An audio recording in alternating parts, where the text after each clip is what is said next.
اعوذ باللہ من الشیطان الرجیم بسم اللہ الرحمن الرحیم وبہ نستعین وہو خیر ناصر ومعین اللہم صلی علی محمد وعلی محمد وعجل فرجہم وسہل مخرجہم۔ الحمدللہ ہم نے گفتگو شروع کی تھی حضرت فاطمہ زہرا سلام اللہ علیہا کے خطبے کے حوالے سے۔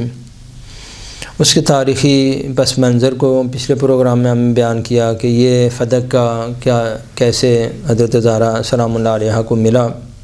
خود پیغمبر اکرم کے پاس فدق کیسے آیا، پھر اس کے بعد پیغمبر گرامی اسلام نے فدق کو بی بی دو عالم کے حوالے کیا اور اللہ تعالیٰ کے اذن خاص بلکہ امر خاص کے بنا پر پیغمبر گرامی اسلام نے وآت ذی القربى حقہ، جب یہ سورہ اسراء کی آیت نازل ہوئی تو اللہ تعالیٰ نے کہ حکم کی وجہ سے پیغمبر گرامی اسلام نے اپنی پیاری بیٹی کو اس جو ہے وہ بلایا اور اپنی پیاری بیٹی کو یہ جو ہے نا فدق کی جو سرزمین ہے وہ آپ نے ان کو دے دیا۔ اب میں نے پچھلے پروگرام میں بیان کیا کہ 10ویں دن بعد جو ہے حکومت وقت نے جو اس وقت کی جو برسر اقتدار پارٹی تھی انہوں نے 10ویں دن اپنے نمائندے بھیجے اور انہوں نے جو امیر المومنین اور حضرت فاطمہ کے جو خدمت گزار وہاں پر مصروف تھے، جو جن کو ہمارا مزیرے بولتے ہیں اور باغ کی حفاظت کرنے والے خادمین تھے، ان کو وہاں سے نکال دیا، سب کو مار پٹائی کر کے جب بھگا دیا وہاں سے، تو جو ہے نا یہ اپنے وہاں پر انہوں نے نمائندے چھوڑ دیا۔ وہ جو فدق کا جو سرزمین تھی وہ بہت ہی بڑی حاصل خیز، اور میں نے پچھلے پروگرام میں بتایا کہ مدینے سے 140 کلومیٹر آپ سیدھے شمال کی طرف جائیں گے تو وہاں پر جو ہے فدق کا علاقہ آتا ہے، فدق کی سرزمین آتی ہے، اور یہ بی بی دو عالم کا یعنی 7 ہجری میں پیغمبر گرامی اسلام نے فدق دیا، 7 ہجری 8 ہجری 9 ہجری 10 ہجری 4 سال یہ فدق جو ہے حضرت فاطمہ زہرا کے تصرف میں تھا۔ حضرت فاطمہ زہرا پیغمبر کے صحابہ پر خرچ کرتی تھیں، پیغمبر اکرم کی ہی اجازت کے ساتھ جہاں پر بھی چاہتی تھی، ان کو تو کوئی ضرورت نہیں تھی، وہ ان کے گھر میں تو مولا علی جب تک زندہ رہے تو جو کی روٹی کھاتے رہے، تو بہرحال یہ کہ وہی جو حضرت زہرا کے جو صدقات کے عنوان سے اس کو تقسیم کیا جاتا تھا۔ اب 10ویں دن حکومت نے قبضہ کر لیا اور شاید اسی دن ہی امیر المومنین پہلے جو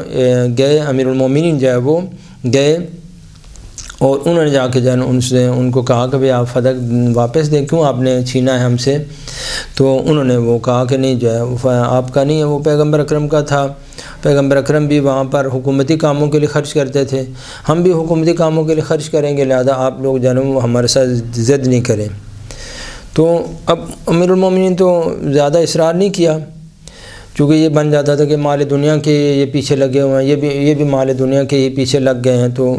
اس تہمت سے بچنے کے لیے حضرت نے کوئی زیادہ اصرار نہیں کیا۔ تو خود بی بی دو عالم نے کہا کہ میں جاؤں گی، جو در واقع یہ فدق جو ہے یعنی فدق کی غاصبیت در واقع دلیل ہے کہ کچھ اور چیزیں بھی انہوں نے غصب کی ہوئی ہیں، لہذا فدق در واقع حقانیت اہل بیت اور فاطمہ زہرا کا ایک بہترین ہتھیار تھا کہ جس سے حضرت نے استفادہ کیا۔ اور آپ جو ہے وہ پچھلے پروگرام میں ہم نے آپ کی خدمت میں بیان کیا کہ آپ کی جانے کی کیفیت یہ تھی کہ بنی ہاشم کی چند عورتیں اور کچھ بچے آپ کے ساتھ، حتیٰ خطبے کے اندر حضرت زینب، چونکہ اس کے راویوں میں سے میں نے ایک پروگرام میں بیان کیا کہ اس کے راویوں میں حضرت زینب ہیں، حضرت امام حسن مجتبیٰ ہیں۔ حضرت امام حسن مجتبیٰ کی عمر اس وقت 7 سال تھی، حضرت زینب کی عمر جب اس وقت 4 سال تھی، تو اتنے چھوٹے بچے بھی یعنی اس کے راوی ہونے کا مطلب یہ ہے کہ اس وقت وہاں پر یہ حضرات جو ہے وہ ساتھ تھے۔ اور اس کے راویوں میں سے پھر حضرت امام جعفر صادق ہیں، اس کے راویوں میں حضرت امام باقر علیہ السلام ہیں، اور اہل سنت کے بزرگوں میں سے جناب ابن عباس اس کے راوی ہیں، اور مختلف جو ہے اس کے راوی ہیں، جو یعنی اس کا مطلب یہ ہے کہ یہ بزرگان سارے کے سارے اس وقت موجود تھے۔ البتہ جناب ابن عباس نے اس خطبے کو حضرت زینب سلام اللہ علیہا کی زبان مبارک سے وہ نقل کیا ہے، تو اس کا مطلب یہ کہ جناب ابن عباس خود اس وقت مسجد کے اندر موجود نہیں تھے۔ تو بی بی دو عالم تشریف لائیں، اور روایت کی الفاظ ہیں، ابن ابی تیفور کے یہ الفاظ ہیں خطبے کے اندر یہ شامل ہیں کہ مسجد کے ایک ہلکا سا ایک پردہ لگایا گیا، نازک کپڑے کا ایک پردہ قنات ٹائپ کی وہ لگائی گئی، بی بی اس کے پیچھے کچھ دیر بیٹھیں اور رونے کی آواز بلند ہوئی، جس کی آواز کی وجہ سے تمام صحابہ اس قدر ہچکیاں لے کے رونے لگے کہ یعنی جو ہے نا جس طرح ایک بہت زیادہ کوئی دردناک کیفیت ہوتی، اس کیفیت سے صحابہ کرام جو وہاں پر تھے وہ انہوں نے رونا شروع کیا اور رونے لگے۔ تو بہرحال آپ نے کافی دیر انتظار کیا، جب ان کا گریہ تمام ہوا تو آپ اٹھیں اور جو ہے نا وہ آپ نے خطبہ شروع کیا، اور اس خطبے میں حضرت نے تقریباً میں نے جو ہے نا عرض کیا کہ 20 حصے علماء نے اس خطبے کو تقسیم کرتے ہیں۔ پہلا حصہ جو ہے نا حضرت نے اللہ تعالیٰ کے شکر کہ میرے اوپر اور ہم اہل بیت کے اوپر اللہ تعالیٰ نے کیا کیا احسانات کیے ہیں، کیا کیا اللہ تعالیٰ کے کرم ہمارے اوپر ہیں، یہ چند ایک جملے میں ان کے بیان کروں گا۔ اصل جو ہمارا موضوع ہے وہ حضرت کے جو خطبے کا جو استدلالی حصہ ہے، ہم انشاءاللہ تعالیٰ اس کی طرف چلیں گے۔ تو حضرت نے سب سے پہلے چونکہ ایک طریقہ ہے بات کرنے کا کہ اللہ تعالیٰ کے شکر اور اللہ تعالیٰ کے جو احسانات و انعامات ہیں ہمارے اوپر، یعنی ہم اہل بیت کے اوپر، خود میری اپنی ذات کے اوپر، ان کا اللہ تعالیٰ کا شکر ادا کیا۔ فرمایا کہ الحمدللہ علی ما انعم، اے اللہ تیرا شکر ہے جو تو نے انعامات کیے۔ اب حضرت نے وہاں پر یہ نہیں کہا کہ تو نے کیا کیا انعامات کیے، یا اللہ تو نے جو احسان میرے اوپر کیا، میرے آباء و اجداد کے اوپر جو احسان کیا، میری نسل و ذریت کے اوپر جو تو نے احسان کیا، میں ان تمام احسانات کا تیرا شکریہ ادا کرتی ہوں۔ اور یہ الحمد جو ایسی نعمت ہے، اور یہ الحمد جو الحمدللہ کہنا، یہ اتنا بڑا یہ عظیم یہ جملہ ہے کہ جنت کے اندر مومن کی کوئی عبادت نہیں ہوگی، لیکن وہاں پر جنت میں ہر نعمت کے اوپر بولیں گے الحمدللہ رب العالمین، یعنی یہ جو الحمدللہ کہنا ہے،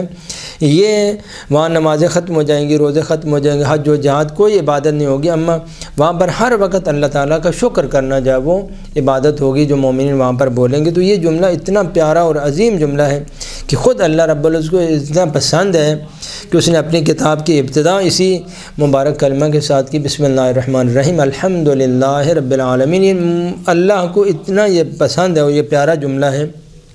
حدیث شریف میں ہے کہ اللہ تعالیٰ نے حضرت موسیٰ کو کہا کہ اے موسیٰ، میں جو ہے تو کتنا میرا اچھا بندہ ہے کہ میں چھوٹا احسان کرتا ہوں، تو میں بڑا احسان کرتا ہے۔ حضرت موسیٰ حیران ہو کہ یا اللہ میں کون سا تمہارے اوپر احسان کرتا ہوں، جو کچھ ہے تو تیرا ہی انعام ہے، تیرا ہی تفضل ہے، فضل ہے، میں کیا انعام کر سکتا ہوں، احسان کر سکتا ہوں۔ فرمایا کہ میں جو تمہیں دیتا ہوں، نعمت دیتا ہوں، روٹی پانی کپڑا جوتا، یہ دنیا کی چیزیں ہیں، اگر ان کی قیمت میری نظر میں کچھ ہوتی نا تو اگر مکھی کے پر کے برابر بھی کافر و مشرک کو نہ دیتا، ان کی قیمت ہی نہیں ہے، ان کو میں کوئی میری نظر میں یہ چیزیں نہیں ہیں، اما میں تمہیں دنیا کی نعمتیں دیتا ہوں اور تو ان کے بدلے میں بولتا ہے الحمدللہ رب العالمین۔ جب تم یہ بولتے ہو، یہ جملہ مجھے اتنا پسند ہے کہ اگر پوری کائنات سے بھی بالا ترین مجھے یہ پسند ہے یہ جو جملہ تم بولتے ہو، جب میں روٹی دیتا ہوں، پانی دیتا ہوں، جوتا دیتا ہوں، یہ کپڑے دیتا ہوں، تم اس کے بدلے میں الحمدللہ بولتے ہو، یہ اتنی بڑی نعمت ہے کہ حتیٰ جنت کے اندر بھی مومنین کے زبان سے منقطع نہیں ہوگی۔ وآخر دعواہم ان الحمدللہ رب العالمین، مومن جب بھی کسی مجلس میں اٹھیں گے تو بولیں گے الحمدللہ رب العالمین، اللہ تیرا شکر، کتنا تو نے ہمارے اوپر احسان کیا۔ تو بی بی نے بھی الحمدللہ علی ما انعم، اے اللہ تیرا شکر، کیا کیا تو نے انعام کیا، اصلاً بے حد و حساب انعام، وہ بی بی جانتی ہیں کہ کیا میرے اوپر کیا کرم، مجھے شوہر کیسا دیا، مجھے والد کیسا دیا، مجھے بیٹے کیسے دیے، تو نے کن پاک آبا و اجداد کی میں بیٹی ہوں، کس پاک دامنوں میں میں پلی ہوں، یہ تو بی بی جانتی ہیں۔ بلہ الشکر علی ما الہم، اور پھر اپنے والد بزرگوار کے اوپر جو اللہ تعالیٰ نے وحی نازل کی اور خود بی بی کے اوپر جو الہام ہوتے تھے، اور جبرائیل آپ کے پاس آتے تھے، اور روایات میں کہ یہ 75 دن جو بی بی کی جو پیغمبر اور ان کی وفات کے درمیان جو یہ 75 دن کا فاصلہ ہے، اس میں جبرائیل آتے تھے، تو ان کے بارے میں آپ نے شکر کیا، وَلَهُ الشُّكْرُ عَلَى مَا أَلْهَمَ، اے اللہ تو نے جو ہمارے اوپر الہام کیا، میرے والد بزرگوار کے اوپر، میرے اوپر جو الہام کیا تو نے، میں اس کا بھی شکریہ ادا کرتی ہوں۔ وَالثَّنَاءُ بِمَا قَدَّمَ، اور جو کچھ میں اس تمام نعمتوں پر بھی تیرا شکر کرتی ہوں جو پہلے سے تو نے ہمیں عطا کی، آدم سے لے کر جو آج تک تو نے نعمتیں ہمیں دی ہیں۔ دیکھو ہم انسان کی خلقت سے پہلے اللہ تعالیٰ نے ہوا بنائی، زمین بنائی، درخت بنائے، وہ والدین جو خدمت کرنے کے لیے بچے کی خدمت کرتے ہیں، وہ ان کو بچے کی ولادت سے 100 سال پہلے اللہ تعالیٰ نے بنایا، ہزاروں سال پہلے اس کے آباء و اجداد کو بنایا۔ من عموم نعم ابتدأها، وہ عظیم نعمات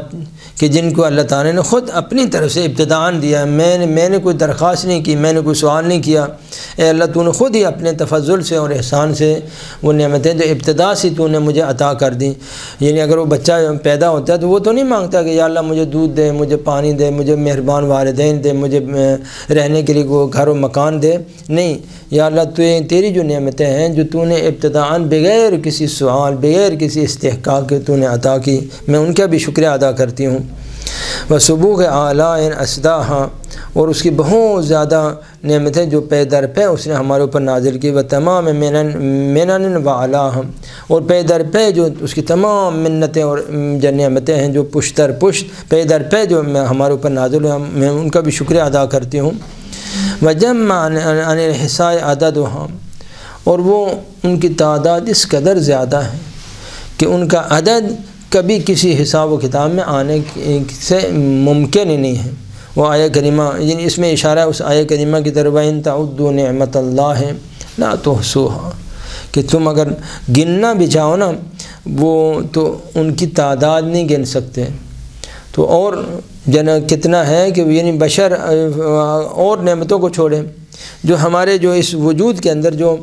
سیلز ہیں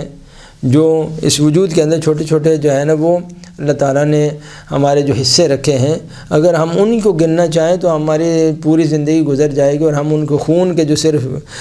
وائٹ سیل ہیں, جو ریڈ سیل ہیں, انہی کو ہم گن نہیں سکتے, اور وہ اتنی بڑی نعمت ہے کہ انہی کے ساتھ تو ہماری حیات چل رہی ہے. تو فرمایا کہ وَجَمَّ عَنِ الْإِحْصَاءِ عَدَدُهَا وَنَعَا عَنِ الْجَزَاءِ أَمَدُهَا, اور ان کی جو انتہا ہے وہ ہماری جزا دینے سے بہت دور ہے کہ ہم چاہیں کہ ان نعمتوں کا ہم بدلہ دیں, کوئی جزا دیں, یہ امکان نہیں ہے. وَتَفَاوَتَ عَنِ الْإِدْرَاكِ أَبَدُهَا, اور اس کی جو انتہا ہے وہ ادراک سے بہت دور ہے کہ ہمارے ادراک میں آ ہی نہیں سکتی کہ وہ نعمتیں کب تک ہیں اور کہاں تک رہیں گی. پھر حضرت نے ایک اور جملہ فرمایا, وَنَدَبَهُمْ لِاسْتِزَادَتِهَا بِالشُّكْرِ لِاِتِّصَالِهَا, فرمایا اللہ تعالیٰ نے یہ بھی ایک اور بھی کرم کیا کہ کہا کہ تم شکر کرو تو میں اپنی نعمتوں کو زیادہ بھی کروں گا, اور ان نعمتوں کو پشتار پیدل پے در پے ان کے تمہارے پیچھے چلاتا رہوں گا. تو یہ نعمتیں یعنی آیہ کریمہ جو وَلَئِن شَكَرْتُمْ لَأَزِيدَنَّكُمْ, کہ اگر تم لوگ شکر کرو گے تو میں نعمتوں کو اور زیادہ تمہارے لیے اضافہ کروں گا, اس آیہ کریمہ کی طرف اشارہ ہے. وَاسْتَحْمَدَ إِلَى الْخَلَائِقِ بِإِجْزَالِهَا, اور خود اللہ تعالیٰ نے چاہا کہ میری مخلوق الحمدللہ بولے اور الحمدللہ کہے, اور میں اس بات کو پسند کرتا ہوں کہ میری مخلوق جو الحمدللہ کا جملہ جو وہ کہے. وَسَنَّ بِالنَّدْبِ إِلَىٰ أَمْثَالِهَا, اور پھر کہا کہ اگر تم جو ہے نا ہمیں دعوت دی کہ اگر تم شکر کرو گے تو میں ان جیسی اور بھی نعمتیں تمہیں عطا کروں گا. وہ آیہ کریمہ جو ہے وَلَئِن شَكَرْتُمْ لَأَزِيدَنَّكُمْ, کہ اگر تم شکر کرو گے تو میں اور زیادہ نعمتوں کو تمہارے اوپر اضافہ کروں گا. تو یہ پہلا حصہ ہے. پھر اس کے بعد اللہ تعالیٰ کی توحید کا تذکرہ کیا, پھر اس کے بعد پیغمبر اکرم کی نبوت کا تذکرہ کیا, پھر اس کے بعد صحابہ کی خدمات کا تذکرہ کیا. آخر میں جو اصل جو ہمارا موضوع ہے وہ اس کی طرف ہم چلتے ہیں. وہ تقریباً 18واں پیراگراف ہے جس میں حضرت نے اپنے خطبے کے اندر جو اپنا جو استدلال ہے وہ اس کو بیان کیا. اب حکومت وقت کا استدلال یہ تھا کہ وہ یہ کہتے تھے کہ بھئی پیغمبر تو سب امت کے دادا ہیں اور ان کے جو ہے نا وہ جد ہیں, اور پیغمبر تو باپ ہیں پوری امت کے, لہذا پیغمبروں کی جو میراث نہیں ہوتی. اور ایک حدیث بھی وہاں پر بنائی گئی جو میں سمجھتا ہوں کہ سب سے پہلی جو اسلام کے اندر پیغمبر اکرم فرماتے تھے, اور اس بات کی پیغمبر اکرم نے خود ایک جو ہے نا پیشگوئی کی تھی کہ کثرت القالۃ علیہ وستکثر, میرے بارے میں جھوٹ بولنے والے اس وقت بھی بہت موجود ہیں اور عنقریب اور بھی زیادہ ہو جائیں گے, میرے اوپر جو جھوٹ بولنے والے اور بھی زیادہ بڑھ جائیں گے. میں یہ سمجھتا ہوں کہ اگر کوئی سب سے پہلی جو حدیث پیغمبر کے زبان کی نسبت سے بنائی گئی تو یہ حدیث تھی کہ نحن معاشر الانبیاء لا نورث ما ترکنا صدقہ. اب میں اس کی تھوڑی سی وضاحت کروں. صحیح بخاری کے اندر یہ حدیث 5 مرتبہ صحیح بخاری کے اندر یہ حدیث آئی ہے, اور ایک خاص بات جو ہے وہ صرف اہل سنت نے ان 2 کتابوں میں اعراب لگایا، باقی جیسے قرآن کریم میں اعراب لگایا جاتا ہے نا، ان 2 کتابوں کو صحیح بخاری اور صحیح مسلم کو اتنا یہ اہل سنت جن ان کو مہم سمجھتے ہیں، اتنا بڑا سمجھتے ہیں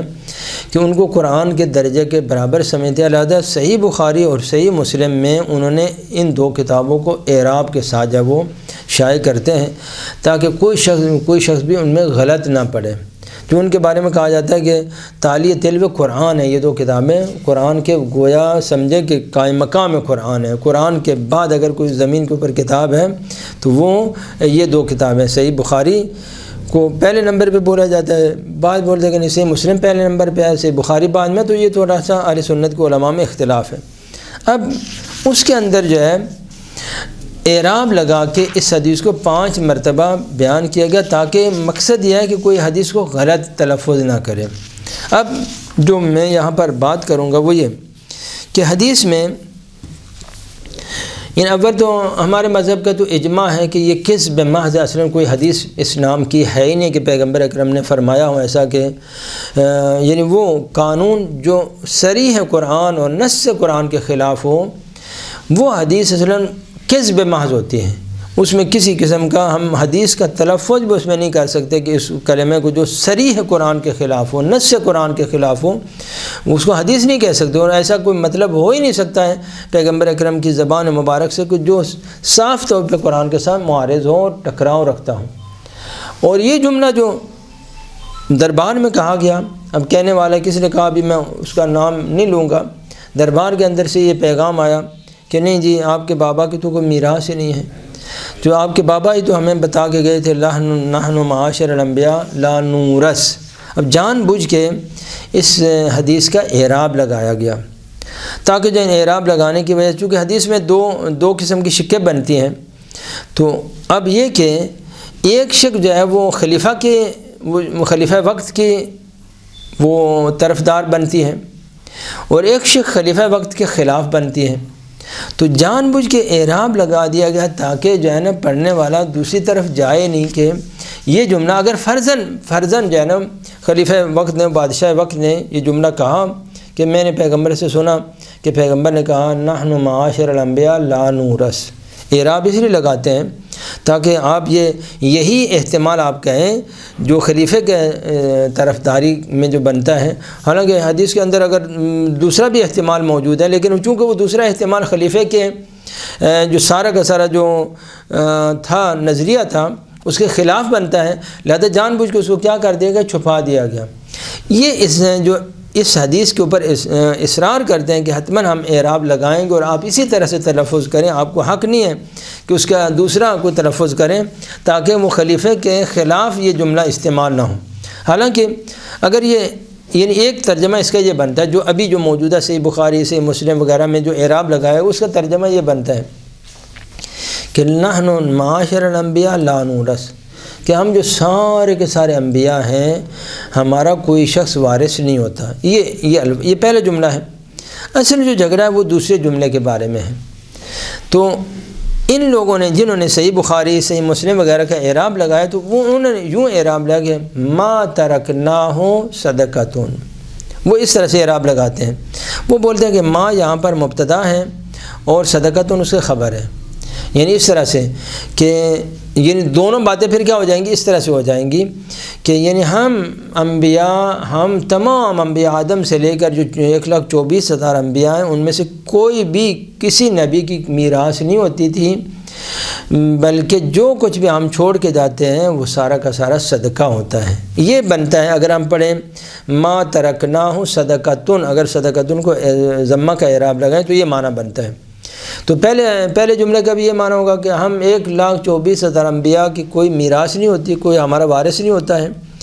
جو کچھ ہم چھوڑ کے جاتے ہیں وہ صدقہ ہوتا ہے۔ یہ بیان جو ہے نا اگر اس طرح سے ترجمہ کریں تو یہ حاکم وقت کی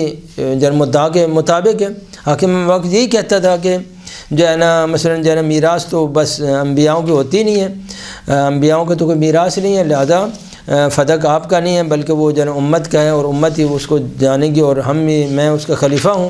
لہذا جو ہے میں اس پر عمل کروں گا۔ حالانکہ اگر فرضاً اگر یہ حدیث ہو تو اس میں دوسرا بھی پہلو موجود ہے، لیکن جو دوسرا پہلو وہ بالکل خلیفے کے مدعا کے خلاف ہے، لہذا انہوں نے اس کو چھپانے کے لیے اس کے اوپر اعراب لگا دیا کہ صدقتن کو انہوں نے ذمہ دے دیا، تاکہ ما مبتدا بن جائے، صدقتن خبر بن جائے، یعنی تو معنی یہ بنے گا کہ جو کچھ ہم چھوڑ کے جاتے ہیں یہ کیا ہے، پورے کا پورا صدقہ ہے، جو کچھ بھی ہم میراث چھوڑ کے جاتے ہیں پورے کا پورا صدقہ ہے۔ خوب، حالانکہ دوسرا احتمال کیا ہے کہ نحن معاشر الانبیاء لا نورث ما ترکنا صدقتن، یہ بھی احتمال ہے، لیکن جان بوجھ کے، اور یہ احتمال قرآن کے ساتھ مطابق ہے، قرآن کے ساتھ موافق ہے، تو جو اس کو چھپانے کے لیے وہ جو پہلا والا احتمال ہے وہ قرآن کے ساتھ مخالف ہے۔ صریح قرآن بھی میں بیان کروں گا، قرآن کی 5 آیتیں ہیں جن کے ساتھ وہ پہلا والا جو جملہ ہے وہ ٹکراؤ رکھتا ہے، اور اگر تلفظ کرے اس طرح سے حدیث کا تو وہ قرآن کے ساتھ بالکل موافق ہے۔ لہذا جان بوجھ کو چھپانے کے لیے کہ تم نے یہ اعراب نہیں پڑھنا، تم نے وہ والا اعراب پڑھنا جو خلیفے کے طرفداری میں بنتا ہے، جو خلیفے کا پسندیدہ اعراب ہے وہ پڑھنا۔ اگر یوں پڑھیں کہ لا نورث نحن معاشر الانبیاء لا نورث ما ترکنا صدقتن، تو اس حدیث کا معنی یہ بنے گا، پھر اس میں کوئی اشکال نہیں ہے، حدیث قرآن کریم کے ساتھ مطابق ہے، اس صورت میں معنی یہ بنے گا کہ ہم انبیاء اس چیز کا ہمارے جو وارث ہیں اس چیز کے وارث نہیں ہوتے جس چیز کو ہم بے عنوان صدقہ معین کر کے چلے جائیں،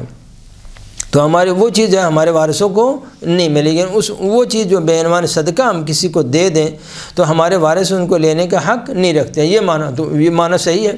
کوئی اشکال نہیں اس کے اندر، قرآن کریم کے ساتھ بھی کوئی ٹکراؤ نہیں رکھتا ہے۔ یعنی حدیث یہ کہہ رہی ہے کہ جو مال ہم بے عنوان صدقہ معین کر دیں، یہ میں نے یہ صدقہ یہ مسجد بنا دی، یہ فقراء کے لیے دے دیا، یہ مساکین کے لیے دے دیا، تو وہ فقراء کو جو ہم دے کے چلے جائیں، مساجد کے لیے دے کے چلے جائیں، اور جو بے عنوان صدقات جو دے چلے جائیں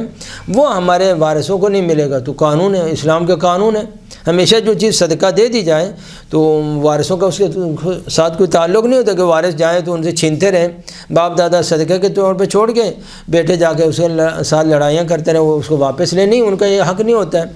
اگر یوں ما ترکنا ہو صدقتن لا نورث ما ترکنا صدقتن، تو لا نورث میں کا مفعول دوم بن جائے گا، ما ترکنا صدقتن جو ہے تمیز بن جائے گا، یعنی جس چیز کو بے عنوان صدقہ ہم چھوڑ جائیں وہ ہمارے وارث نہیں لیں گے، قانون کلی اسلام یہی ہے، یہ حکم اسلام یہی ہے۔ یہ اگر یوں پڑھا جائے تو قطعاً قرآن کے ساتھ مخالف نہیں ہے، پھر اس میں حضرت نے جو بات بتائی ہے وہ سارے کے سارے انسانوں کے لیے بھی ہے، انبیاء کے لیے بھی ہے، لیکن جان بوجھ کے اس کو اس طرف اعراب لگا دیا گیا بخاری کے اندر، مسلم کے اندر، تاکہ بس آپ یہ سمجھیں کہ اس حدیث میں تو یہی ہے، لہذا حدیث خلیفہ کے طرفدار ہے، جناب زہرا کے مخالف ہے۔ تو اب یہ کہ اول تو ہمیشہ جو قانون ہے کہ جب کسی چیز میں 2 احتمال ہوں، ایک احتمال قرآن کے ساتھ موافق ہے، ایک احتمال قرآن کے مخالف ہے، تو ہمیں کسی بھی ایک مسلمان سے، ہمیں ایک نارمل مسلمان، ابھی ہمیں اس سے بحث نہیں کہ حضرت فاطمہ کی میراث ہے یا نہیں ہے، میں ایک بات کلی، اگر کسی بھی مسلمان کے پاس ہم جائیں کہ ایک جملہ ہمارے پاس ہے، اس جملے کے 2 پہلو بنتے ہیں، ایک پہلو قرآن کے بالکل اپوزٹ ہے، بالکل قرآن کے سراسر قرآن کے مخالف ہے، اور ایک اس جملے کا ترجمہ اور پہلو جو ہے وہ بالکل قرآن کے عین مطابق ہے۔ اے مسلمان تو بتا، شیعہ ہے، یہ سنی ہے، قادیانی ہے، بریلوی ہے، حنفی ہے، چشتی ہے، قادری ہے، جو بھی ہے، جس بھی آدم سے ایک ذرہ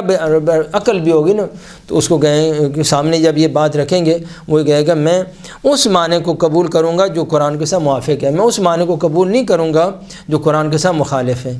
تو جب اگر فرض کے اس جملے کے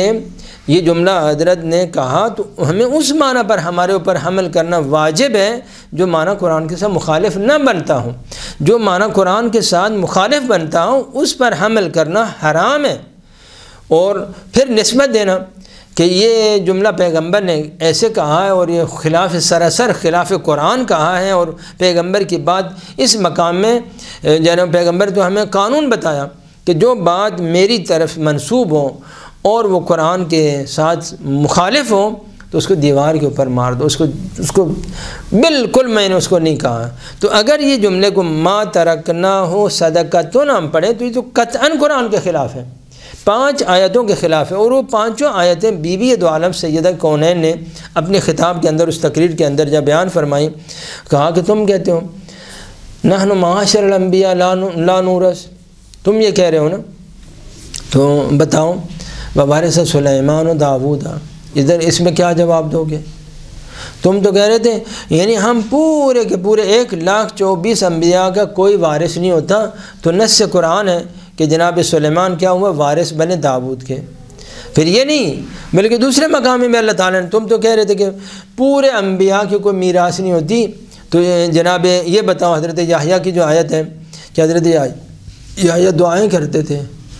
فَهَبْ لِي مِن لَّدُنْكَ وَلِيًّا يَرِثُنِي وَيَرِثُ مِنْ آلِ یعقوب، اے اللہ جو ہے وہ میں بوڑھا ہو گیا، اور جو ہے وہ ذکر رحمت ربک عبدہ زکریا اذ نادى ربہ نداء خفیا رب انی وہن العظم منی واشتعل الراس شیبا بل لم اکن بدعائک رب، تو میں یا اللہ میں تمہاری اس دعا سے جو ہے وہ مایوس نہیں ہوں کہ تو میری دعاؤں کو قبول کرے گا۔ اور پھر فرمایا فَهَبْ لِي مِن لَّدُنْكَ وَلِيًّا يَرِثُنِي وَيَرِثُ آلَ یعقوب، اے اللہ مجھے ایک ایسا ولی عطا فرما کہ جو میرا بھی وارث بنے اور پورے آل یعقوب کا وارث بنے۔ تو تم تو کہہ رہے تھے کہ انبیاء کا وارث نہیں ہوتا، تو یہ 2 نص قرآن ہیں کہ جناب جس میں وہی لفظ جو وہ سرکار کہہ رہے تھے کہ انبیاء کسی نبی کا کوئی وارث نہیں ہوتا۔ اب بتاؤ نص قرآن کے خلاف، عین الفاظ قرآن کے خلاف جو ہو تو اس کو ہم حدیث کہیں گے، وجود حدیث نہیں، اس کو تو نسبت دینا پیغمبر کی طرف گناہ کبیرہ ہے، اکبر الکبائر کہ ہم کہیں کہ ایسا کلمہ جو صریح آیت کے خلاف ہے یہ پیغمبر اکرم نے کہا ہے، تو اس سے بڑا کوئی ظلم پیغمبر کے اوپر ہو سکتا ہے، اس سے بڑی کوئی توہین ہو سکتی ہے رسالت کی۔ کاش کے فدق چھین لیتے، خیبر بھی چھین لیتے، اما پیغمبر کی طرف جھوٹی نسبت نہ دیتے کہ پیغمبر نے کہا ہے۔ پیغمبر بھی گویا یہ پیغام دے رہے ہیں دشمنوں کو، منافقوں کو، کافروں کو، کہ پیغمبر بھی کبھی کبھی بالکل قرآن کے اپوزٹ بات کرتے، بالکل قرآن کی ضد بات کرتے، یہ پیغام چھوڑ کے جا رہے ہیں۔ کاش کہ سب کا سب جنا یہ لے لیتے، ہم پیغمبر کی طرح یہ نسبت نہ دیتے کہ پیغمبر نے سیدھا قرآن کی مخالفت کی، بصریح قرآن کی مخالفت کی، کاش کہ یہ نسبت نہ دیتے۔ ہمیں تو دکھ، اسی لیے تو فاطمہ تڑپتی تھی، اس لیے تو فاطمہ جب وہ ان کو فتح کی کیا پرواہ تھی، ان کو خیبر کی کیا پرواہ تھی، ان کو کوئی ضرورت تھی، جنت ان کی ہے، زمین و زمان ان کے ہیں، ملائکہ ان کے ہیں، لیکن یا رسول اللہ آپ کو کہہ رہے ہیں کہ آپ اے رسول اللہ آپ بالکل قرآن کے اپوزٹ باتیں کر کے گئے، آپ بالکل آپ قرآن کی ضد باتیں کر گئی۔ یہ ہے درد جو فاطمہ زہرا کا ہے، لہذا آپ نے ثابت کیا کہ اے حاکم وقت یہ تو نے جو بات کی ہے یہ بالکل صحیح اسلام۔ یہ 2 آیتیں حضرت نے پہلے پیش کی، پھر اس کے بعد کہا کہ اچھا تم تو کہہ رہے تھے کہ ہم جنا، پہلے حصہ کا جواب ہو گیا کہ تم کہہ رہے تھے کہ پورے انبیاء کی کوئی میراث نہیں ہوتی، یہ حصہ، اس کا جواب یہ 2 آیتیں ہو گئیں کہ جناب سلیمان وارث بنے، جناب یحییٰ وارث بنے، اور انبیاء جب انبیاء اپنے لیے وارث مانگ رہے ہیں،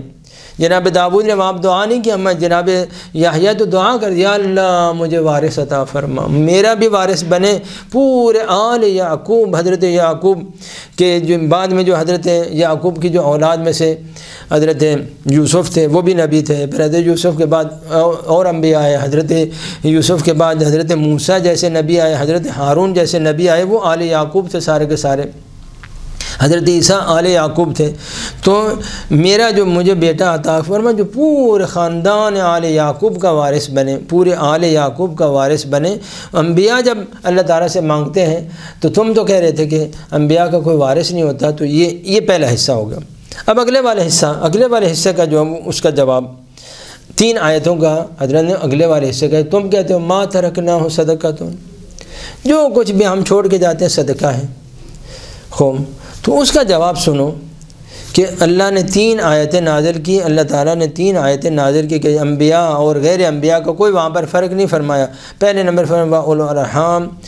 الارحام بعضهم اولی ببعض فی کتاب اللہ، یہ بتا اللہ تو کہہ رہے ہیں کہ جو اولاد ہوتی ہیں، جو رحمی رشتہ دار ہوتے ہیں، ان میں سے کچھ جو ہے ایک دوسرے سے جو نزدیک درجے والے ہیں وہ زیادہ اولویت رکھتے ہیں دور والے درجے کے لیے۔ مثلا باپ ہے، دادا ہے، بیٹا ہے، پوتا ہے، تو بیٹا جو ہے وہ مقدم ہوگا کس سے؟ پوتے سے۔ باپ مقدم ہوگا دادے سے۔ تو یہ یعنی فرمایا کہ یہ دونوں کے باپ اور دادا بھی رحمی رشتہ دار ہیں، بیٹا اور پوتا بھی رحمی رشتہ دار ہیں، لیکن جو ہے وہ بیٹا مقدم ہے پوتے کے اوپر، باپ مقدم ہے دادے کے اوپر۔ تو فرمایا کہ اللہ تعالیٰ تو یہ کہہ رہا ہے کہ فی کتاب اللہ، نص سے قرآن ہے کہ کتاب اللہ میں اللہ تعالیٰ نے رحمی رشتہ داروں میں تو پیغمبر اکرم کے رحمی رشتہ داروں میں تو سگی بیٹی ہوں، رحمی رشتہ دار جو سگے جو رشتہ دار اس کو بولتے ہیں رحمی رشتہ دار، جیسے باپ ہے، بیٹا ہے، بھائی ہے، بہن ہے، ان کو رحمی رشتہ دار بولتے ہیں، جو ایک ہی بطن اور ایک ماں سے پیدا ہوتے ہیں۔ تو یہ جو ہے، تو تم کہہ رہے تھے کہ ہر چیز جو ہم چھوڑ کے جاتے ہیں صدقہ ہے، تو قرآن تو کہہ رہا ہے کہ صدقہ نہیں ہے بلکہ ان کی میراث ہے، اور ان کے جتنا بھی مال ہوتا ہے وہ ان کے رحمی رشتہ داروں میں تقسیم کیا جائے۔ اگر پیغمبر کے والدین زندہ ہوتے تو ان کو ملتا ہے، اگر پیغمبر کے والدین نہیں ہیں تو پیغمبر کی جو میں اکیلی بیٹی اس وقت پیغمبر کی ہوں، تو پوری کی پوری میراث اللہ تعالیٰ نے کہا کہ وہ جو بھی رحمی رشتہ دار ہوتا ہے وہ پوری کی پوری میراث اس کی ہوتی ہے۔ یہ ایک۔ دوسرے نمبر پر تم کہہ رہے ہو ما ترکنا ہو صدقۃ، جو کچھ بھی ہم چھوڑ کے جاتے ہیں صدقہ ہے، تو اس آیت کا جواب وَيُوصِيكُمُ اللَّهُ فِي أَوْلَادِكُمْ لِلذَّكَرِ مِثْلُ حَظِّ الْأُنثَيَيْنِ۔ مگر اللہ نے نہیں کہا کہ اللہ تعالیٰ تمہیں وصیت کرتا ہے۔ کاش کہ مجھے یہاں پر ٹائم ہوتا اور میں وصیت کو بیان کرتا۔ یہ کتنا بڑا کلمہ ہے وصیت جو ہے۔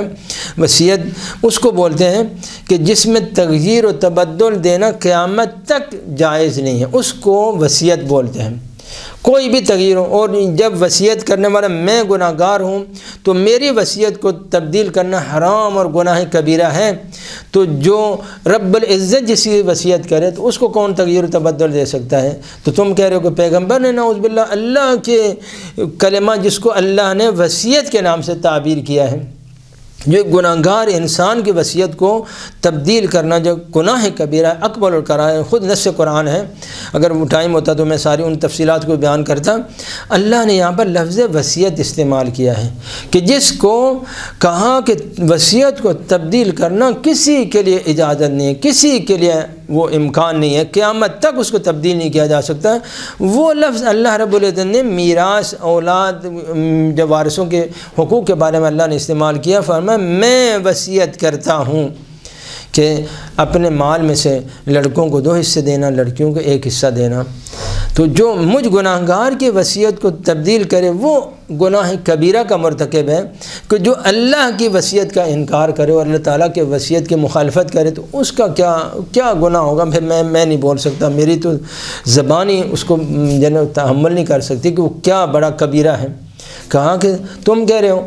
کہ پیغمبر نے نعوذ باللہ جو ہے نا، وہ جس میں اللہ نے جس کی مخالفت کرنے کو حرام اکبر الکبائر قرار دیا ہے، تم کہہ رہے ہو کہ پیغمبر وہ کام کر کے چلے گئے کہ میری تو کوئی میراث ہی نہیں ہے، نہ فاطمہ کا ہے نہ کچھ اور کا ہے۔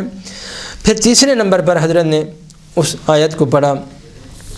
کہ جو پھر وہ اس سے بھی زیادہ مہم تر ہے کہ قالا ان ترک خیرا الوصیۃ، وہاں پر بھی اللہ رب العزت نے وصیت کا لفظ استعمال کیا، چونکہ یہ آخری درجہ ہے شدت اور حدت کا، کہ جو یہاں پر اللہ رب العزت نے استعمال کیا کہ ان ترک خیرا الوصیۃ للوالدین والاقربین بالمعروف حقا علی المتقین، کہ اگر کوئی شخص مر جائے اور وہ اپنے پیچھے کچھ مال دنیا چھوڑ کے جائے تو اس کے اوپر لازم ہے کہ وہ یہ اللہ کی وصیت ہے کہ وہ والدین کو دے، اور جو اقربین ہیں اس کے جو قریبی ترین رشتہ دار ہیں وہ دے۔ بتا دنیا میں کوئی پیغمبر کا مجھ سے زیادہ قریبی رشتہ دار ہے؟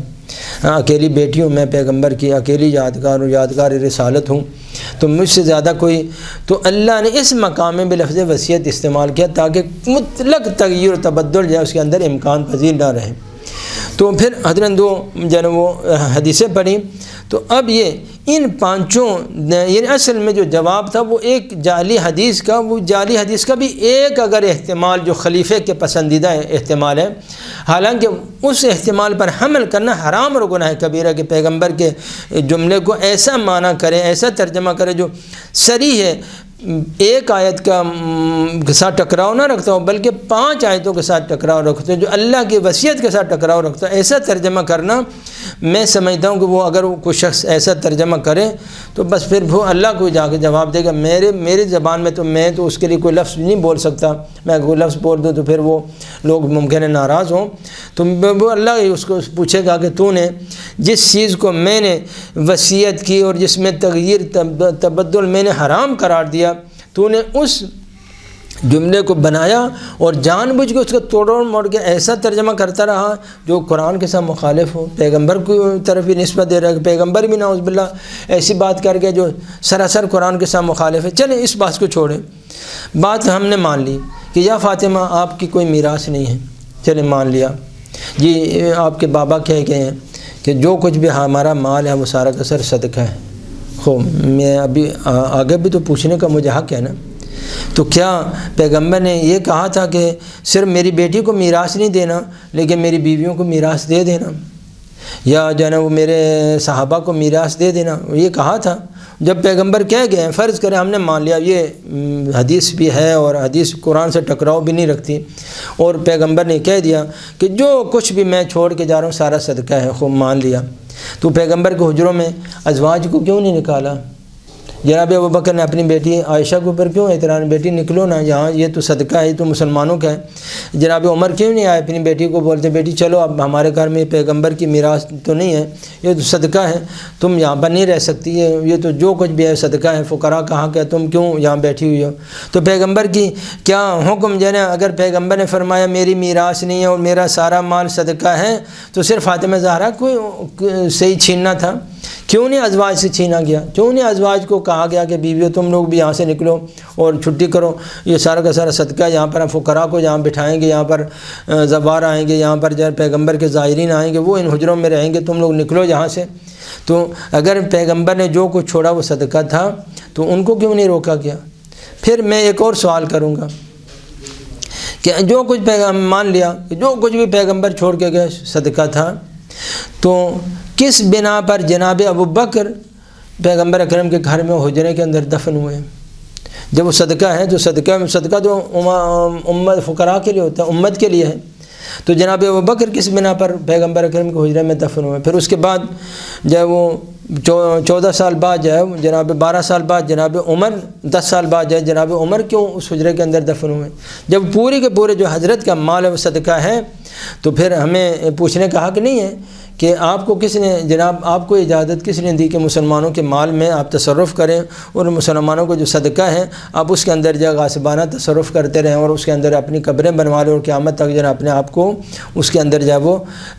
یہ قبضہ کر کے بیٹھ جائیں؟ تو جب پیغمبر نے جو کچھ چھوڑا وہ سارا کا سارا صدقہ ہے، تو نہ بیویوں کا فاطمہ زہرا کا حصہ نہیں ہے تو بیویوں کا بھی حصہ نہیں ہے۔ جب بیویوں کا حصہ نہیں ہے تو پھر جو وہ سسر کا کہاں سے آ جائے گا؟ تو سسر بھی جو تصرف کر رہا ہے وہ بھی پھر کیا ہو جائے گا؟ وہ بھی حرام ہو جائے گا۔ اگر فاطمہ زہرا کا حصہ نہیں ہے تو پھر یہاں سے کون بچے گا؟ پھر فاطمہ زہرا نے تو کچھ نہیں لیا نا، لیکن جنہوں نے لیا تو ان کے اوپر بھی تو سوال ہوگا قیامت کے دن، تم تو کہہ رہے تھے صدقہ ہے، تو پھر یہ صدقے کے اندر تم کیوں یہاں بیٹھی رہی؟ تم تو کہہ رہی تھی صدقہ ہے، تو صدقے کے اندر اپنے باپ کو کیوں دفن ہونے دیا؟ تم تو کہہ رہی تھی یہ صدقہ ہے، تم نے اپنے باپ کو یہاں پر مسلمانوں کے صدقے میں کیوں دفن ہونے دیا؟ تو پھر تو اعتراض تو ہوگا۔ لیکن جب ادھر بات آتی ہے تو وہاں پر ساری کے سارے وہ جو ہے نا وہ باتیں ختم ہو جاتی ہیں۔ جب فاطمہ زہرا کے حق کی بات آتی ہے تو وہاں پیغمبر بھی یاد آ جاتے ہیں، وہاں قرآن کی مخالفت بھی ہو تو کوئی اشکال نہیں ہے۔ تو یہ ہے عظیم مصیبت، یہ تھا درد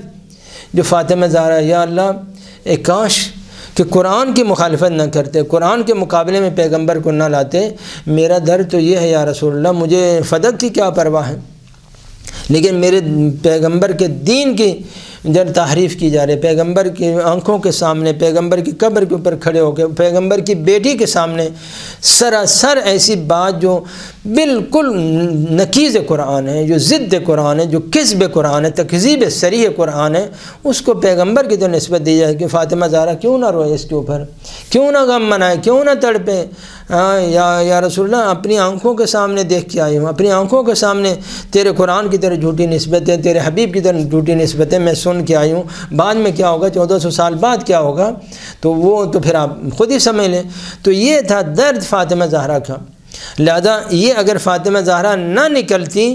اور مبارزے اور جہاد کے لیے نہ آتی تو کبھی بھی یہ حقائق ہمارے سامنے نہ آتے ہیں۔ لیکن الحمدللہ کہ یہ فاطمہ زہرا کی یہ وہ جہاد ہے کہ جس نے پورے کا پورا ایک جو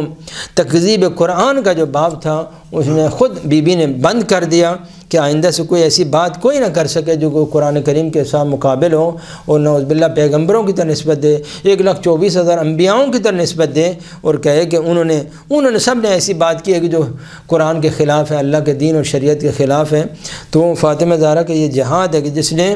ہر اس بندے کی زبان کو روک دیا قیامت تک کہ کوئی بشر بھی روز قیامت تک اس بات کا پیغمبر کی طرف جب وہ نسبت نہیں دے اور نہ ہی دے سکتا ہے، ورنہ وہ اسی جہاد کا فاطمہ زہرا اس کے مقابلے میں آ جائیں گے۔ تو بھی جھوٹی نسبت دے رہا ہے، اور جو بھی بعد میں جو جھوٹی نسبت دے گا وہ بھی من سن سنتا سیئۃ